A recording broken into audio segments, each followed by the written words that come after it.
नमस्कार मित्रों, मैं राजपाल सर आपके अपने YouTube चैनल पर आपका हार्दिक स्वागत करता हूं। आज हम राजस्थान के भूगोल के अंदर राजस्थान के भौतिक प्रदेशों के अंदर तीसरा भौतिक प्रदेश पूर्वी मैदानी प्रदेश का विस्तार से अध्ययन करेंगे।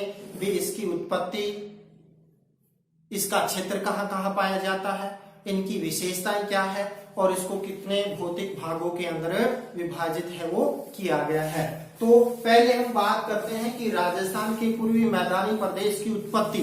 तो इसकी उत्पत्ति है वो मुख्य रूप से प्लेइस्टोसीन काल के अंदर जो यानी नूतन महाकल्प था उसके अंदर इसका निर्माण हुआ, जिसका यानी समयावधि है लगभग 1 करोड़ वर्ष पूर्व, यानी जो प्लेइस्टोसीन काल था उसमें इसका प्रमुख रूप से क्या हुआ भाई, निर्माण हुआ।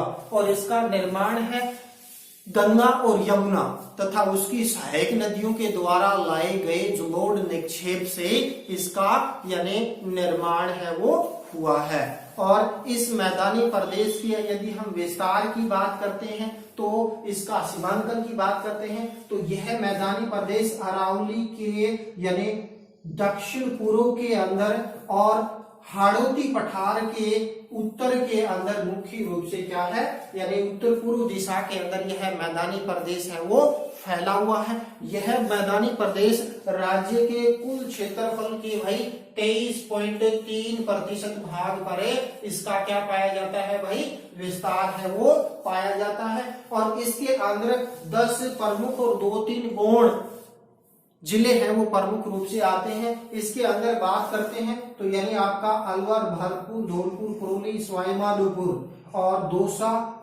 जयपुर, टोंक, इसके बाद भीलवाड़ा और इधर जाते हैं तो आपका डूंगरपुर, बांसवाड़ा, प्रतापगढ़ और थोड़ा सा उदयपुर का भाग है इस भौतिक प्रदेश के अंतर्गत आता है। फिर हम बात करते हैं कि इस मैदानी प्रदेश का निर्माण यानी विशेषताएं क्या पाई जाती है। तो यह मैदानी प्रदेश अभी क्या है,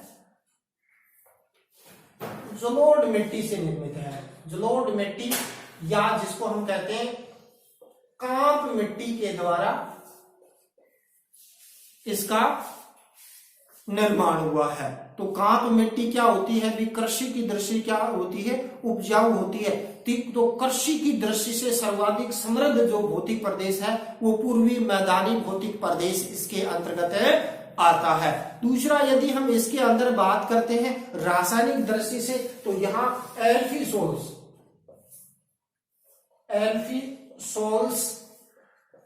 मृदा है वो मुख्य रूप से इसके अंदर है वो पाई जाती है। चूंकि कृषि की दृष्टि से समृद्ध है तो सर्वाधिक जल घनत्व है, यानी सर्वाधिक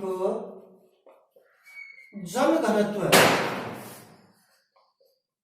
तो वाला भौतिक प्रदेश है कौन सा, पूर्वी मैदानी भौतिक प्रदेश। क्योंकि क्षेत्रफल तो 30.3% है लेकिन जनसंख्या 39% है। वही पश्चिमी मरुस्थलीय प्रदेश 61% क्षेत्रफल और 40% जनसंख्या थी। तो जनसंख्या घनत्व की दृष्टि से क्या है, सबसे बड़ा भौतिक प्रदेश है पूर्वी मैदानी भौतिक प्रदेश आता है। इस पूर्वी मैदानी भौतिक प्रदेश के अंदर देखें तो चूंकि इसका निर्माण नदियों के द्वारा लाए गए जलोढ़ निक्षेप से इसका निर्माण हुआ है तो यहाँ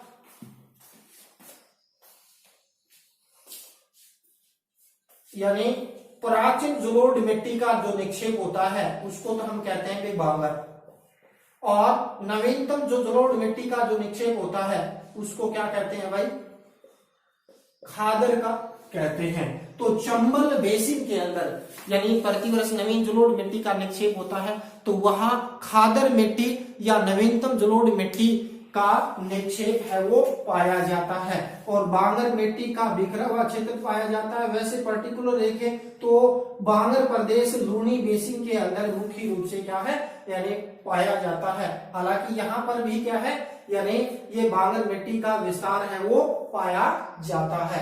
तो इस भौतिक प्रदेश के अंदर देखें तो चूंकि यानी कई नदियों के द्वारा लाए गए जलोढ़ निक्षेप से निर्मित है और काफी यानी विविधताएं पाई जाती है। और 3 नदी बेसिनों में वर्तमान में यह मैदानी प्रदेश है वो प्रमुख रूप से फैला हुआ है, जिसके कारण इसको प्रमुख रूप से यदि उप विभागों की बात करते हैं तो 3 प्रमुख उप विभागों में बांटा गया है। यानी पूर्वी मैदान को प्रमुख रूप से 3 भौतिक भागों में बांटा गया है। जो माही नदी है दक्षिण की, और उसकी सोन, जाखल और उसकी सहायक नदियों के द्वारा निक्षेपित जो मैदान है उसको माही बेसिन या माही के मैदान के नाम से जाना जाता है। इसके बाद हम देखते हैं बनास बेसिन। तो बनास और उनकी सहायक नदियां हैं, उनके द्वारा निर्मित मैदानी भाग है वो बनास बेसिन। और चूंकि इस बनास की प्रमुख सहायक यानी के अंदर देखते हैं तो बाणगंगा, तो बाणगंगा का जो मैदान है वो भी मैंने बनास बेसिन के अंदर ही इसको शामिल किया है। और उसके अंदर क्या क्या विशेषताएं पाई जाती है उनका विस्तार से अध्ययन करेंगे। तीसरा आता है चंबल का मैदान। तो चंबल मुख्य रूप से धौलपुर, करौली, सवाई माधोपुर और थोड़ा सा जो कोटा वाला भाग है वहां पर प्रभावित करती है। वहां क्या क्या विशेषता पाई जाती है उनका भी विस्तार से अध्ययन करेंगे। तो हम क्या है यानी तीनों का वर्गीकरण यानी इन बिंदुओं के आधार पर विस्तार से अध्ययन करेंगे कि माही का जो मैदान है उसमें 2-3 यानी उप क्षेत्र पाए जाते हैं, जैसे छप्पन का मैदान है या वागड़ प्रदेश या कांठल का मैदान। तो इनका हम आज देखते हैं कि एग्जाम की दृष्टि से कैसे इंपॉर्टेंट है। तो ये मैंने पहले डायग्राम बनाया है कि आपका एक और बना देता हूं। देखिए ये वाला इधर वाला जो क्षेत्र है ये तो आप आ जाता है कौन सा भाई, प्रतापगढ़।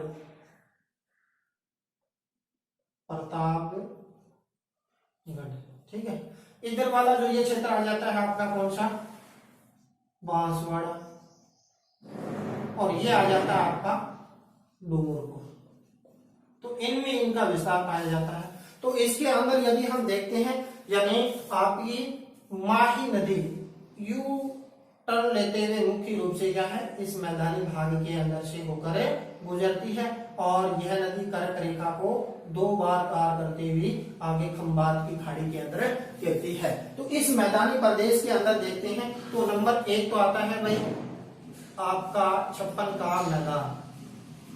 तो छप्पन का जो मैदान है वो यानी आपके 2 जिलों के अंदर फैला हुआ है। यानी कौन सा, आपका एक तो आ गया प्रतापगढ़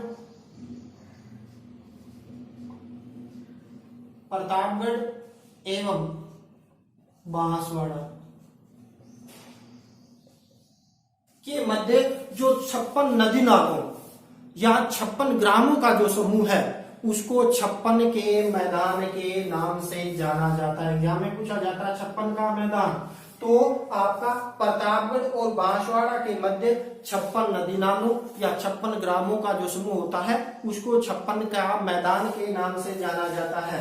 हालांकि 56 की पहाड़ियां की बात करते हैं तो बाड़मेर के अंदर पाई जाती है। कहां पाई जाती है, शिवाना, बाड़मेर के अंदर 56 की पहाड़ियां। और आपका जो 56 का मैदान है वो प्रतापगढ़ और बांसवाड़ा के मध्य पाया जाता है। दूसरा यदि हम देखते हैं तो आपका आ जाता है इधर प्रतापगढ़ के अंदर। प्रतापगढ़ जिले के अंदर जो माही नदी का जो कांठा होता है उसको कहते हैं कांठल का मैदान। कांठा होता है यानी नदी का जो बेसिन क्षेत्र होता है वो कांठल का मैदान के नाम से जाना। तो कांठल का विस्तार पाया जाता है अकेले प्रतापगढ़ जिले में भी। किसमें पाया जाता है, प्रतापगढ़ जिले के अंदर यानी कौन सा, कांठल का मैदान पाया जाता है। तीसरा यदि हम देखते हैं वागड़ प्रदेश, वागड़ प्रदेश का जो विस्तार है यहां पाया जाता है। यानी मुख्य रूप से क्या है, ये वाला जो क्षेत्र है काफी उबड़ खाबड़ धरातल है और माही नदी इसको 2 भागों में बांट देती है। तो वागड़ का मैदान का विस्तार पाया जाता है कहां, डूंगरपुर और बांसवाड़ा के मध्य। जो कटा फटा अपर्दित जो मैदान है उसको हम वागड़ के मैदान के नाम से बोला जाना जाता है। और बांगड़ है वो अपने शेखावाटी प्रदेश के अंदर आ जाता है। तो इस प्रकार माही नदी को हमने 3 भागों में बांटकर इसका अध्ययन किया, जिसमें 56 का मैदान आपका आ जाता है कहाँ, यानी प्रतापगढ़ और बांसवाड़ा के अंदर। वागड़ का मैदान आ जाता है डूंगरपुर और बांसवाड़ा के अंदर, और कांठल का मैदान आ जाता है प्रतापगढ़ जिले के अंदर आता है। तो ये हो गया अपना एक वाला पार्ट कंप्लीट हो गया है। इसके बाद मैं इसको मिटो देता हूं यहाँ से, क्योंकि इसका भौतिक प्रदेश का हमने अध्ययन कर लिया। तो अब देखते हैं दूसरा, बनास बेसिन। कौन सी? बनास बेसिन। यहां भी मिट गया आपका चंबल बेसिन। तो बनास बेसिन की बात करते हैं तो बनास बेसिन का विस्तार है, यानी यहां से शुरू हो जाता है आपके, यानी अलवर से लेकर आपका भरतपुर, दौसा, जयपुर और अजमेर से लेकर और यानी भीलवाड़ा वाला ये जो क्षेत्र है, ये यानी आपका बनास के मैदान और बाणगंगा का मैदान के अंतर्गत आता है। और इसके अंदर एग्जाम की दृष्टि से 2-3 यानी फैक्ट है वो प्रमुख रूप से पूछे जाते हैं। तो नंबर 1 आता है पिडमोंट का मैदान किसे कहते हैं? कौन सा? पिडमोंट का मैदान से क्या तात्पर्य है? तो पिडमोंट का मैदान है वो एक जगह है देवगढ़, और देवगढ़ आ जाता है राजमंद। तो यानी देवगढ़ राजमंद से लेकर भीलवाड़ा के मध्य नदी बहती है। कौन सी भाई? बनास। तो देवगढ़ राजमंद से लेकर भीलवाड़ा के मध्य जो माही नदी का तो बनास का बेसिन को किस नाम से जाना जाता है भाई? पिडमोंट के नाम से जाना जाता है। पिडमोंट के मैदान के नाम से जाना जाता है। तो पिडमोंट का मैदान का विस्तार कहाँ, यानी राजसमंद की एक जगह है देवगढ़ से लेकर भीलवाड़ा के मध्य जो बनास नदी का जो मैदानी भाग है या बनास के द्वारा निर्मित मैदानी बेसिन है, उसको हमें किस नाम से? पिडमोंट के नाम से जाना जाता है। दूसरा, यदि हम बात करते हैं खैराड़ प्रदेश, खैराड़ का मैदान कह दो तो यह भी मुख्य रूप से क्या है? जहाजपुरा भीलवाड़ा, यानी कहा? जहाजपुरा, ये आता है भीलवाड़ा के अंदर से लेकर ये इधर जगह आ जाती है आपकी टोंक के जो मध्य, यहां पर भी कौन सी? बनास नदी। तो जहाजपुरा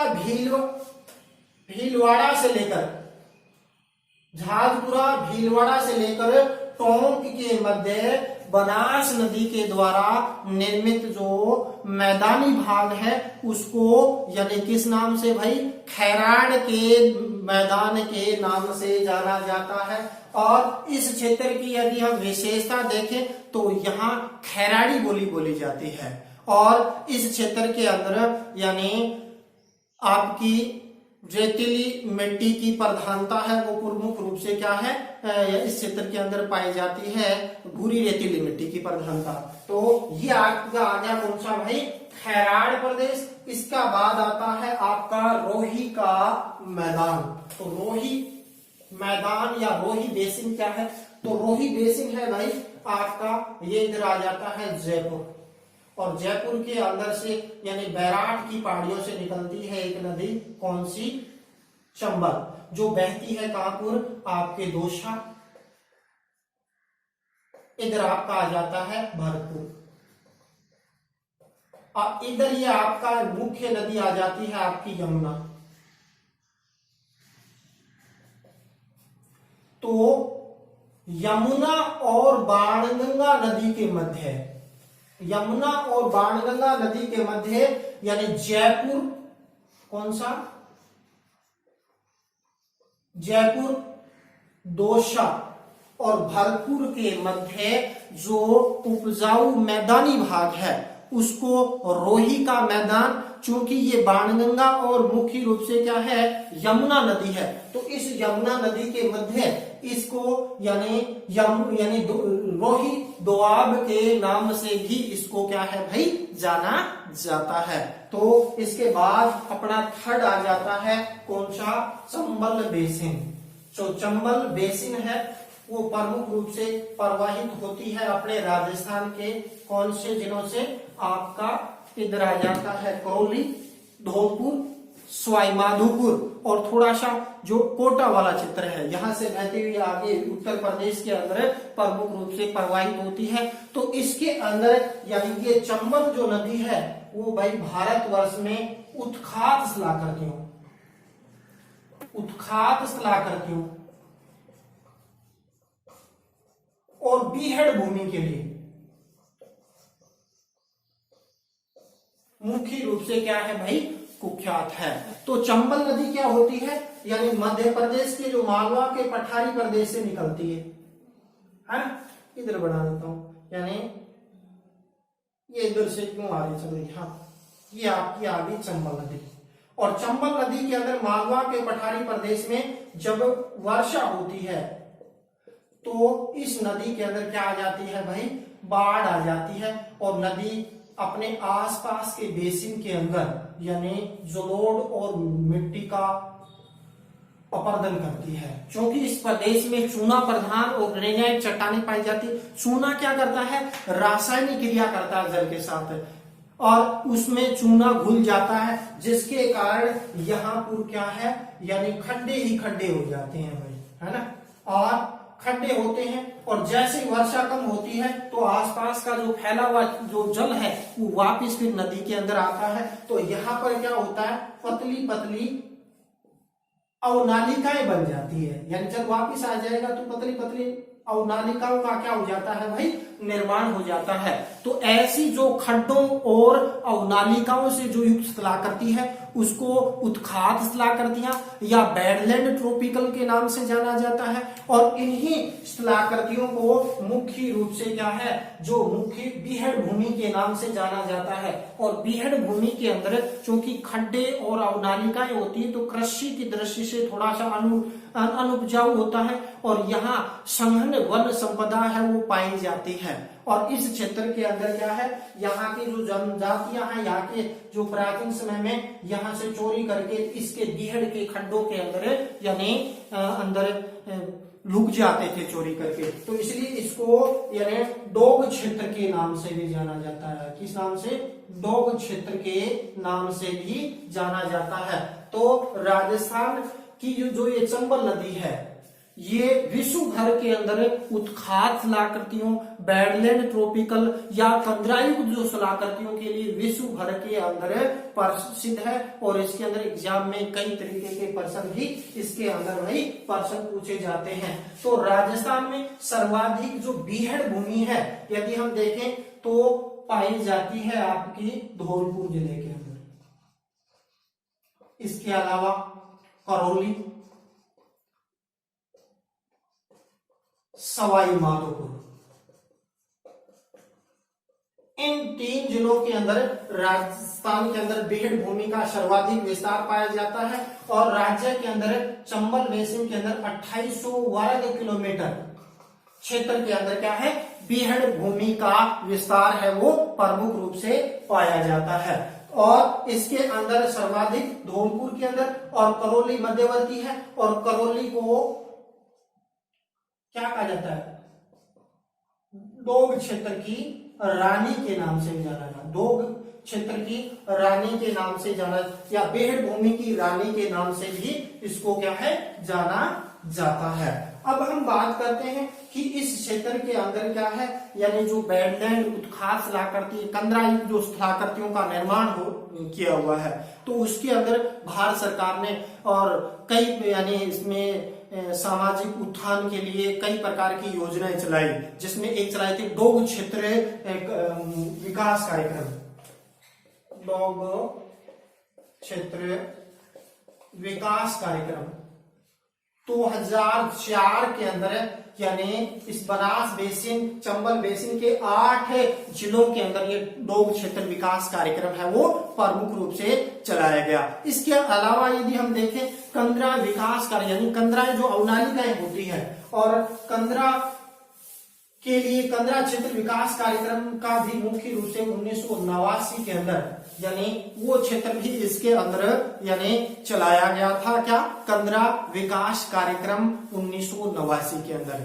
तो मित्रों ये जो डोग क्षेत्र है ये दस्यु क्षेत्र है, और इसमें मुख्य रूप से क्या है, एक फिल्म बनी थी पान सिंह तोमर, जो यानी इस डोग क्षेत्र के अंदर, बीहड़ क्षेत्र के अंदर जो आतंक है और वहां की क्षेत्र के अंदर पर्टिकुलर रूप से दर्शाया गया था, और इसका अभिनय किया था जो हाल ही के अंदर जो अभिनेता की मृत्यु हुई है इरफान खान। तो उसको जरूर देखें, और इसमें बीहड़ क्षेत्र, डोग क्षेत्र के बारे में विस्तार से अध्ययन के बारे में बताया गया है। तो आज मित्रों हमने पूर्वी मैदानी भौतिक प्रदेश का विस्तार से अध्ययन किया।